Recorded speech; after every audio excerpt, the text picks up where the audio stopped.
इस तरह से सुखबीर सिंह बादल पर जानलेवा हमला हुआ, उसके बाद से तमाम तरह के बयान आ रहे हैं, लेकिन इन सब के बीच दिल्ली बीजेपी अध्यक्ष वीरेंद्र सचदेवा मेरे साथ हैं बातचीत करने के लिए। इस पूरे हमले पर आपका क्या कहना है?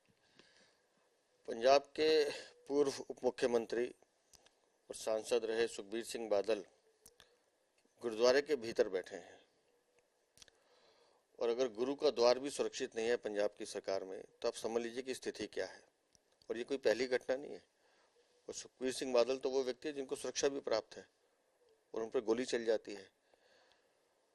और आम आदमी पार्टी की सरकार आने के बाद लगातार पंजाब में इस तरह की घटनाएं बढ़ी हैं।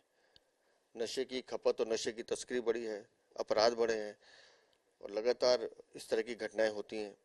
एक एनआरआई पे भी पीछे इसी तरह से गोली चलाने की हमला की गई।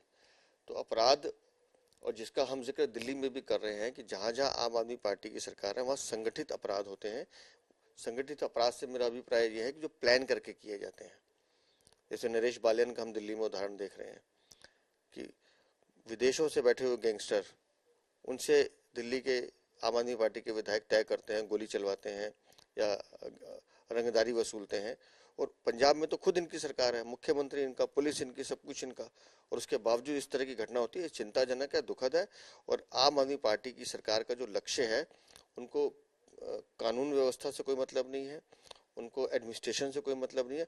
उनका सिर्फ एक ही मकसद होता है कि कैसे वसूली की जाए। जब हम बात कर रहे हैं तो नेपसराय में ट्रिपल मर्डर हो चुका है, आम आदमी पार्टी इस पर भी सवाल उठा रही है। हाँ, मुझे जानकारी मिली है कि एक परिवार के 3 लोगों का हुआ है। उनका बेटा सुबह सैर पे गया है तो दरवाजा बंद करके गया है। अब ये जांच का विषय है। दिल्ली में अगर आप अमूमन देखेंगे जो घटनाएं हो रही हैं, या तो लव जिहाद के मामले सामने आ रहे हैं या व्यक्तिगत रंजिश जहाँ है कुछ परिवारों में या कुछ पड़ोसियों में, उसको लेके ये इश्यूज हैं।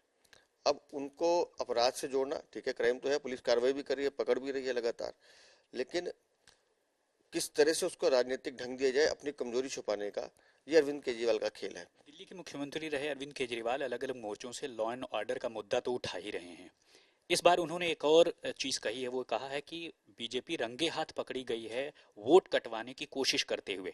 खुलासा करेंगे ये तो कहा है, लेकिन क्या खुलासा ये नहीं कहा। और महाराष्ट्र और हरियाणा की जीत का भी हवाला दिया है। कोई बात नहीं, अरविंद केजरीवाल के काले कारनामों का खुलासा भी हम थोड़ी देर में करने वाले हैं, आपको दिखाएंगे।